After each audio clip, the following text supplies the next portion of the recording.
It is truly an honor to be with you tonight. But allow me, please, before I start, I would like to take a moment today to remember the 11 Palestinians who were killed yesterday in Nablus, in what is now the deadliest raid in the West Bank in nearly 20 years. Among the dead, a child and two elderly men. Actually, as we were driving here, or in the train here, a third elderly man, a grandfather, also succumbed to his wounds.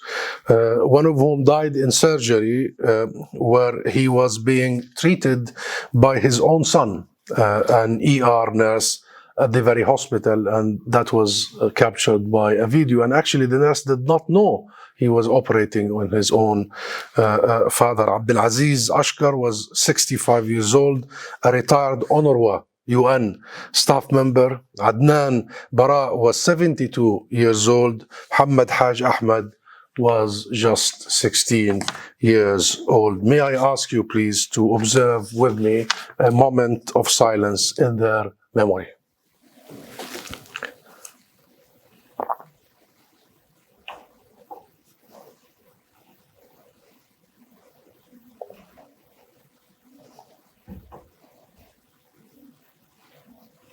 Thank you.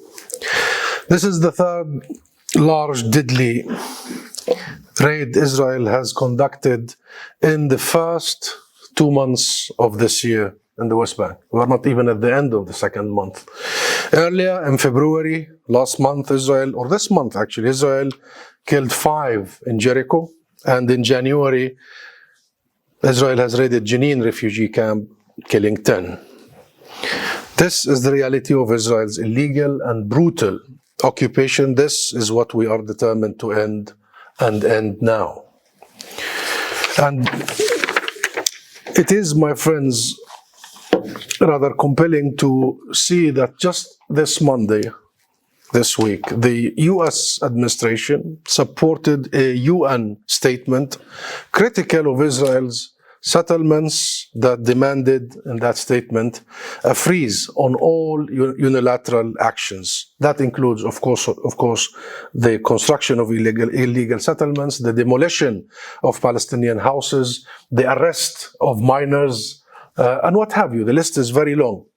But it primarily also included the raids, invasions, the killing at will. And that was only this week that such a Security Council statement was issued, supported by all members of the Security Council.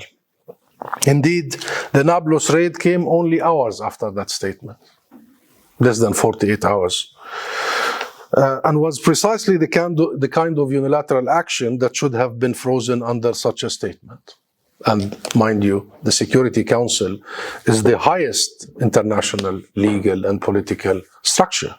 This is not a charity, or with all due respect to all charities, but one thinks that that was a moment. But this is indeed, and the Nablus raid yesterday was precisely the kind of stuff that we expected to cease, to stop. But yet again, Israel will claim that it had acted in the interests of its security.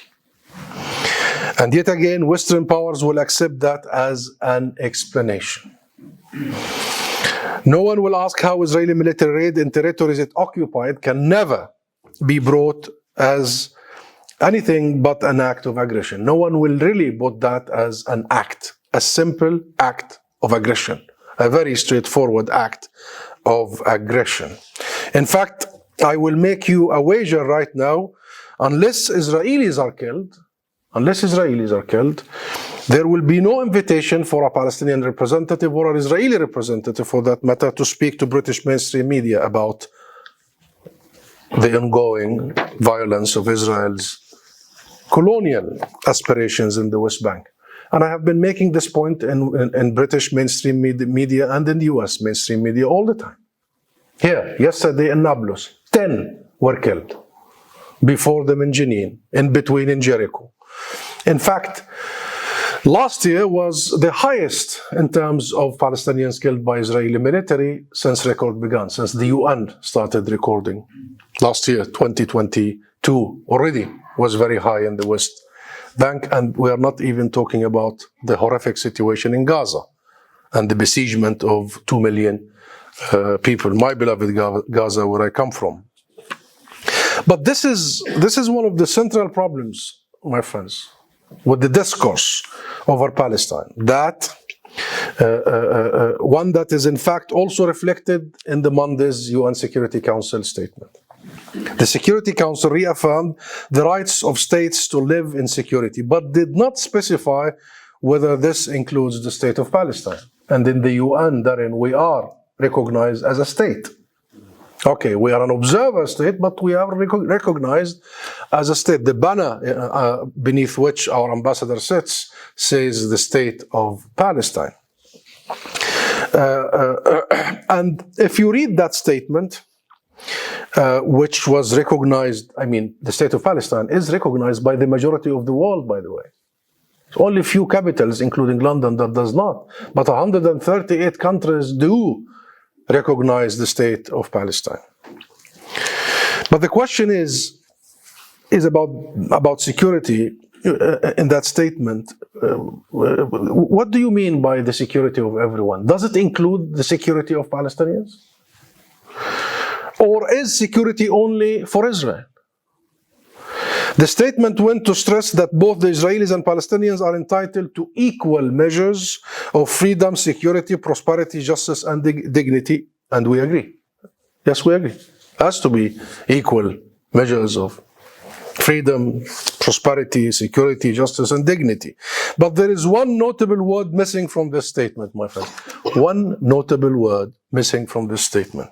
That word is rights. Rights. Where is our right to self-determination? To sovereignty, to independence, our right to return to our homes and lands, our right to struggle together with you against a belligerent and illegal military occupation. I should have said colonial military occupation. Where is our right to protection? Our right to protection from arbitrary military violence, as the case only yesterday in Nablus. It is my contention here, my friends, ladies and gentlemen, that one of the main problems that is holding back a peaceful and just solution to the Palestine issue is exactly this. The priority, at least in Western capitals, is always Israel's security and never Palestinian rights. You know, the two-sidism. A doctrine that talks about wars.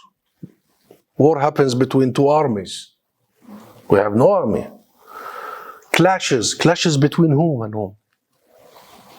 When you are sitting in your refugee camp and then you are raided by an organized military sponsored by a state, and by and large you are a civilian captive population, that is not really a war, or even a confrontation for that matter, or a clash. That is simply an aggression. That's the only way to legally describe it. And Israel's security apparently includes the unfettered freedom to raid Palestinian cities at will, at any time, the middle of the day, in the middle of the night, in the morning, in the evening, kill at will and blame the victims for being where they were. It's simple as that. In Nablus yesterday, they simply got in, by the way, camouflaged, you know, wearing hijab and portraying themselves as religious leaders, you know, the imams and all that, just coming out of mosque. And then they started spraying people with bullets. Literally. Using, you know, what do you call it? Shoulder-propelled grenades or rockets. Unbelievable. In the 21st century. And then they come out and say that was an anti-terror operation. You are the terrorist. This is, in legal terms, extrajudicial killing. Unlawful extrajudicial murder. And this is almost without fail, is protected and supported by the US, the UK, and other Western countries. It is little wonder then that the just resolution we have been after has proven time and again elusive, simply elusive. After all, it is the security of the occupying state that are seeking without pressing for an end to occupation first. That was the whole logic for all these years. For all these years, if it is the security of the occupying state that we are seeking without pressing for an end to occupation first, you are treating only the symptoms, not the cause. The symptoms, not the cause. How can you think it practical to ask an occupied people to protect the occupier in the absence of an iron cast commitment to end the occupation? I mean, what's this whole security first approach? That the Palestinian people have to provide security for the occupier while we are still under occupation is unprecedented. I think that's what enticed or ignited the passion from our friend there. Yes, it's absolutely structurally wrong.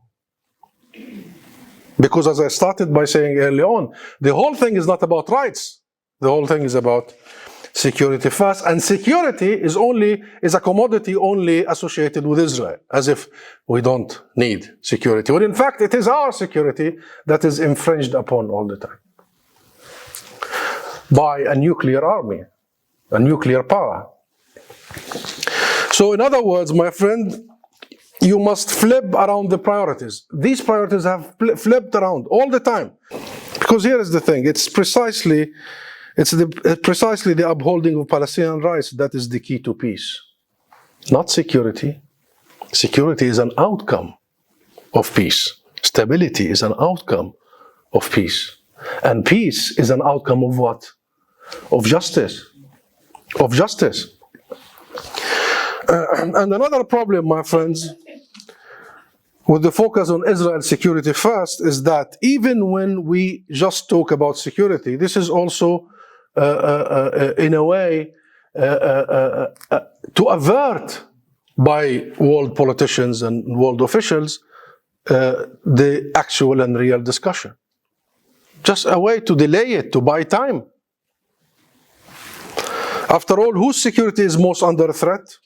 The occupying power with its occupying military, the fourth strongest air force on earth. A nuclear power since the 50s, and according to my own reading in some of these military newspapers, Israel is the 11th strongest army on earth. Who needs the protection and who needs the security, and how do we redefine this whole logic? I think the answer is very obvious. So obvious, in fact, that it begins and it begs the question, how do Western powers, including the UK, get this issue so very wrong for so very long? So very wrong for so very long. Indeed, on the very next day after this statement came out, I refer to the UN Security Council, the Israeli military raided Nablus, as I said earlier, killing the 10 people, including the names I mentioned. More than 100 were injured. Who needs protection? Who needs protection? Who needs security first, by the way? So, my friends, flipping this narrative is the main task facing us as Palestinians, us as Palestinian representatives. I'm facing you as pro-justice activists, as pro-Palestine groups. It's that, exactly. It is, our main task is to challenge this prevailing narrative that has lasted for too long. One would think that this was a relatively easy task. After all, international law, international human rights law, and simple common sense and common decency are all on our side. But this is a difficult narrative to dislodge, my friends, not least since it has flourished over 75 years. This year, it will be the 75th year since the Nakba.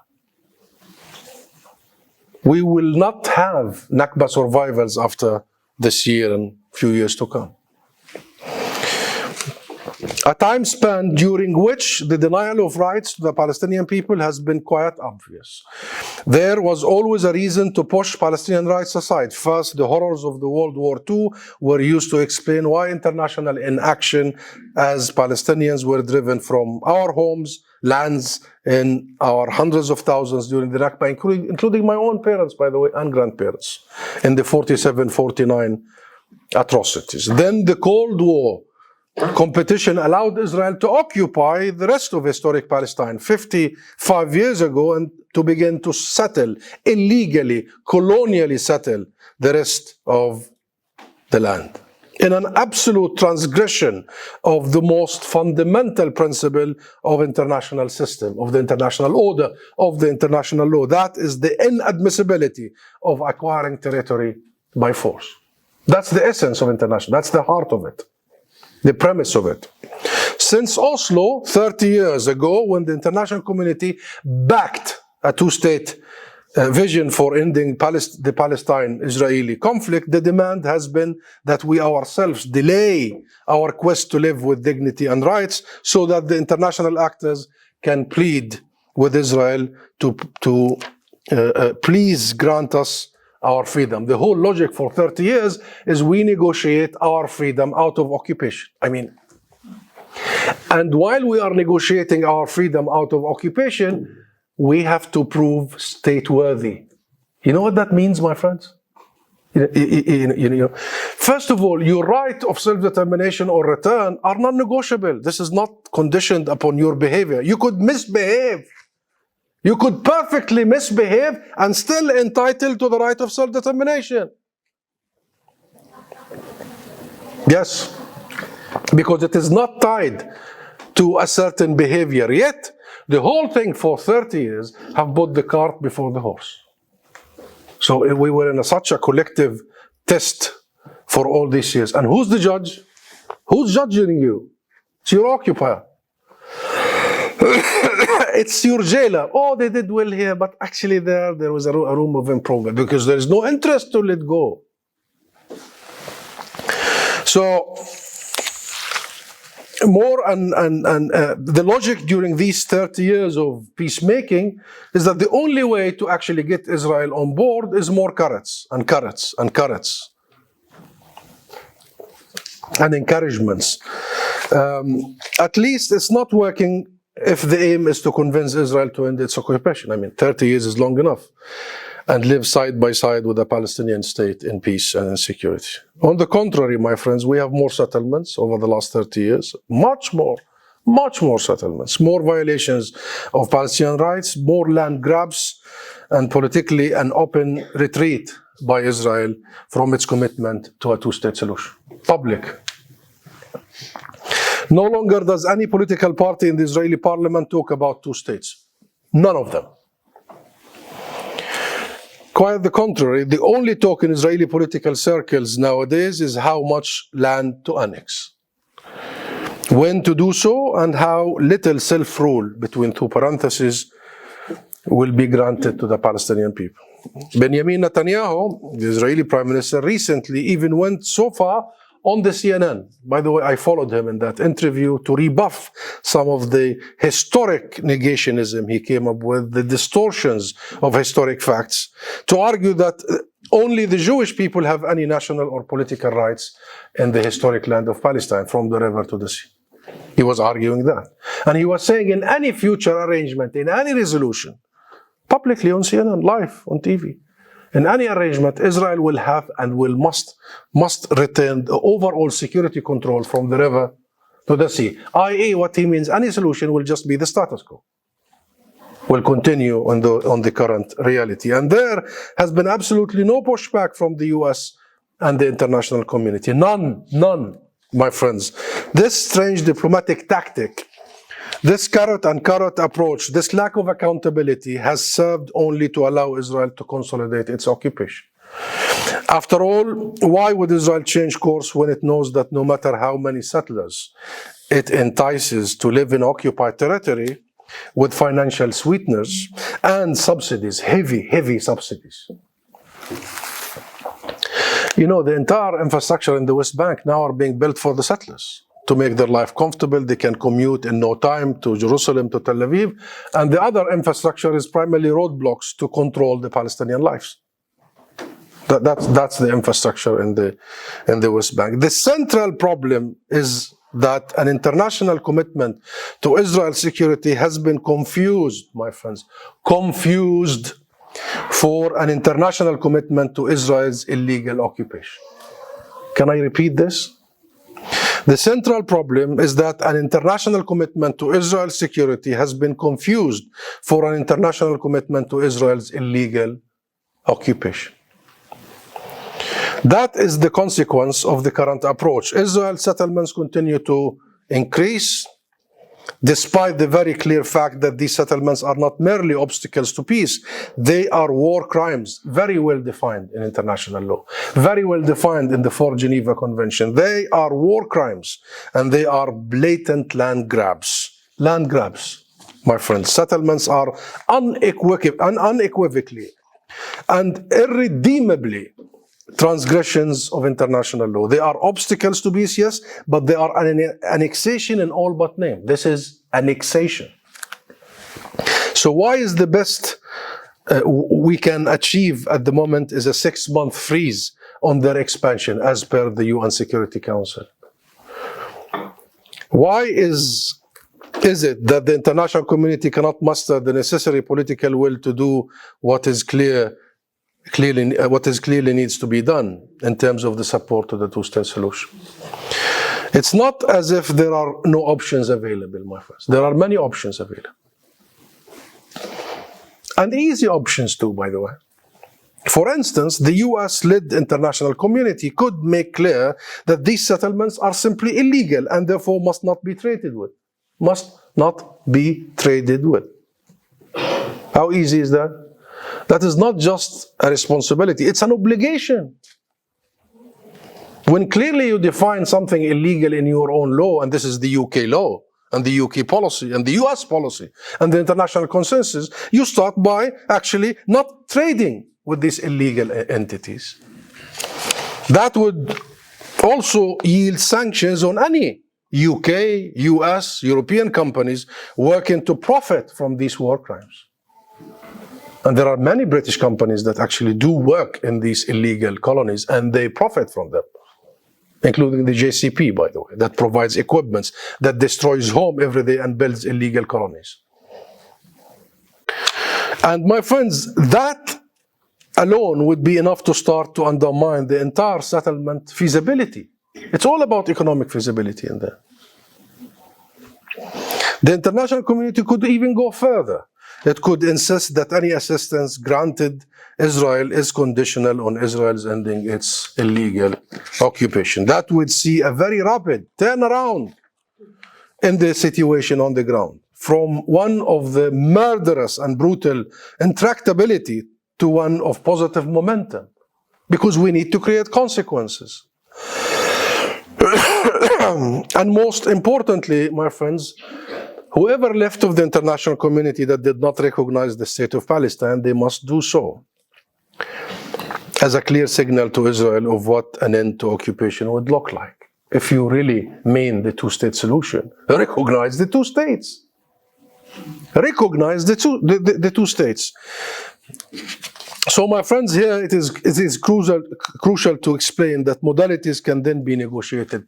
Once the principles are set and clear, then we set to discuss and to negotiate modalities.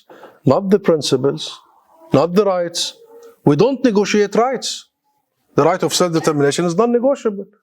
But we discuss the modalities of implementing these rights. 3 quite simple political decisions that are all entirely in line with international law, the ones I just listed. The recognition, the ban of settlement products, the encouragement of accountability in the international arena are very simple and in line with international law. But all that starts with a commitment to Palestinian rights, a commitment to rights that are clearly stipulated in international law and international humanitarian law. This seems both simple and logical, my friends, yet we get wavering all the time. Wavering by the European countries and the UK over whether to ban settlement goods. We've been discussing this for years, decades. And all what we get is, okay, we will label them. What do you mean we will label them? We will put a label that this was produced in the West Bank. How would the consumers here understand what that means? And why are you throwing the onus on the consumer? This is a responsibility of a state. You don't label the ivory products, you ban. Of course. Right? Of course. You ban ivory products. You don't label illegal products. You don't say this is illegal, don't consume it. You don't import illegalities.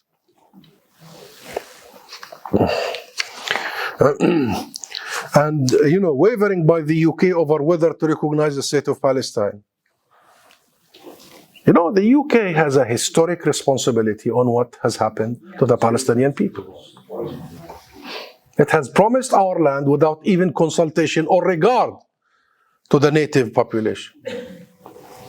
In that moment of colonial arrogance, in 67 words, in that Balfour Declaration, 67 words, we, the ancient, rooted, cardinal of civilization that have been there for millennia, that have produced almost every prophet, were turned into minorities that have only religious and civil rights. So we were only allowed to pray. By the way, at the time of issuing the Balfour Declaration, we owned 98% of the land in Palestine. And all of a sudden we are the minority as per 67 words from the Foreign Secretary of Great Britain.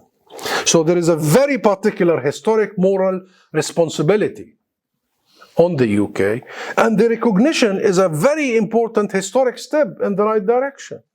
And guess what? There were many important moments when the UK could have done so. In 1999, 5 years after the Oslo Accords, which they were supposed to be a state emerging, the UK could have come and say, okay, you signed, the Israelis and Palestinians, 5 years interim period. Now the end of the 5 years, there was supposed to be a state of Palestine. We will recognize the state of Palestine. Missed. In 2012, we go to the United Nations, seeking statehood in the UN. Darren, the rest of the world vote for us. We get a state status. The UK missed. It was such a moment for the UK to say, okay, the rest of the world is embracing a real two-state solution by recognizing the state of Palestine. Let's do so. Missed. In 2014, the UK Parliament, the representative of the will of the British people, votes overwhelmingly to support the recognition of the state of Palestine. And the UK government pass up. And then in 2017, that was what? That was the 100 years since the Balfour Declaration. Centenary. And it was such a historic moment to correct that historic mistake. And historic mistakes could be static, i.e. you do a big historic mistake 100 years ago, and you have to apologize for it later and amend for it. But such a historic mistake is ongoing. I mean, you have seen 100 years of sheer suffering, oppression, ethnic cleansing of an entire people, denial, wholesale denial of their rights. 2017 was an opportunity to come and say, 100 years, we've seen all the suffering, we will make amend, we will correct, and we recognize the state of Palestine. Yet, the UK celebrated officially in the Parliament the 100 years of the Balfour Declaration. The Prime Minister, Theresa May at the time, putting more salt in the wound.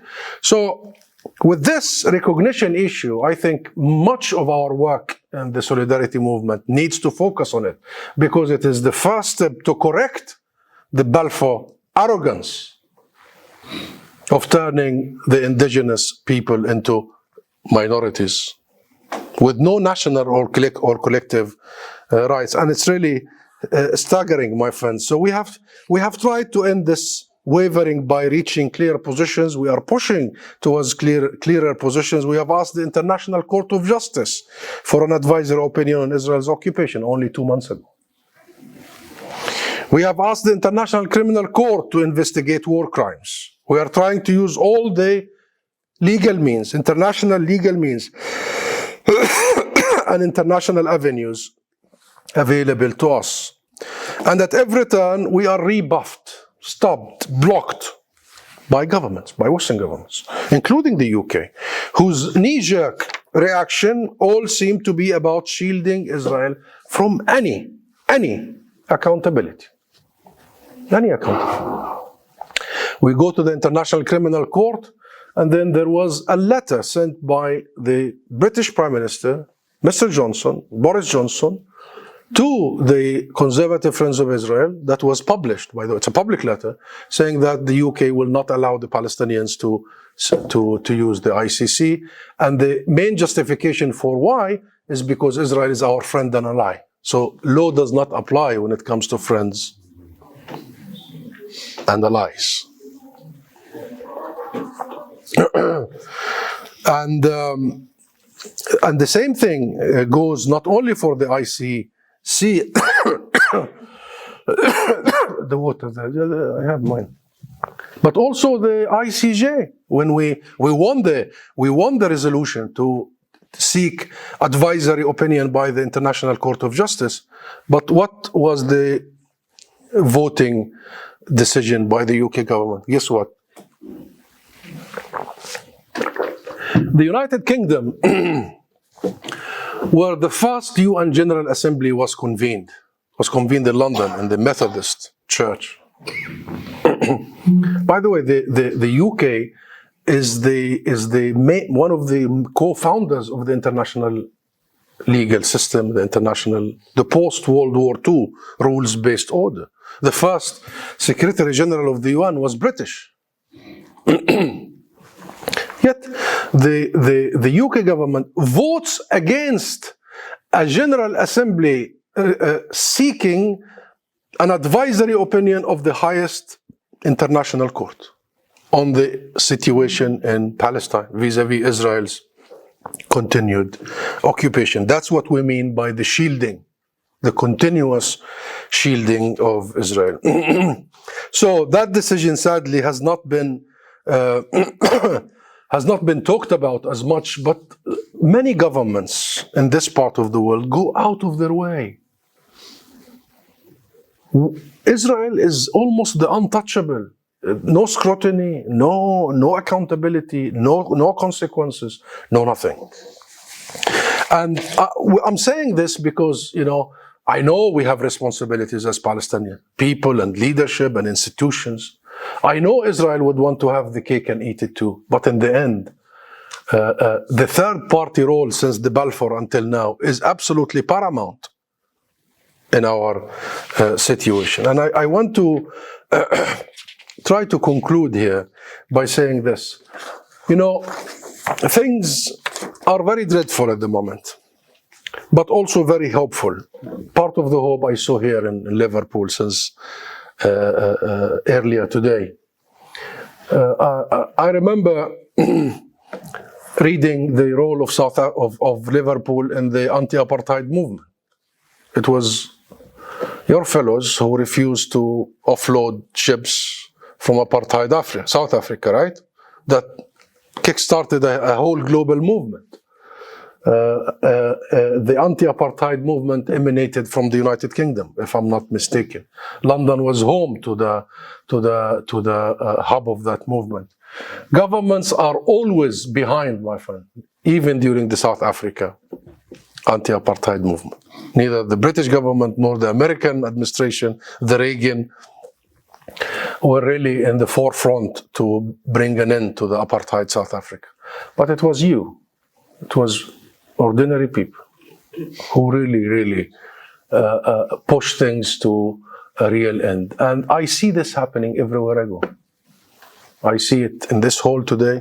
I saw it earlier in the train station when I was received by very energetic and true citizens of the world with very strong principles. I see it all over the UK, Scotland, Northern Ireland, Wales, England. I see a movement happening that in the end would really, really push governments in the direction the governments needs to be pushed.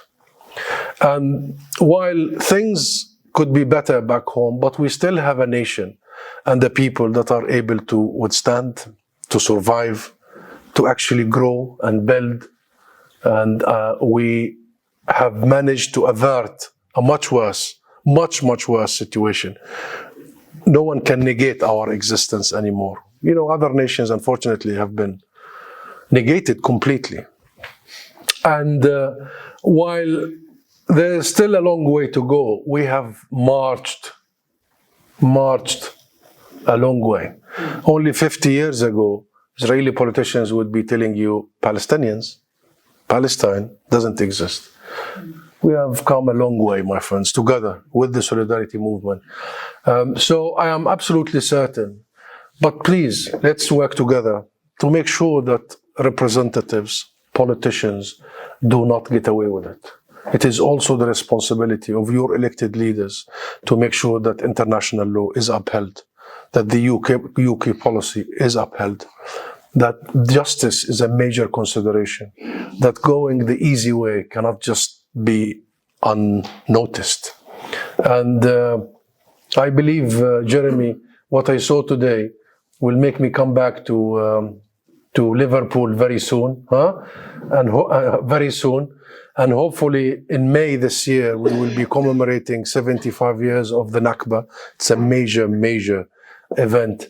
I'll be coordinating with our friends. I hope to see you all in this very big event of ours. So we recreate the narrative, we recreate the energy, and together we shall overcome, inshallah. Thank you very much.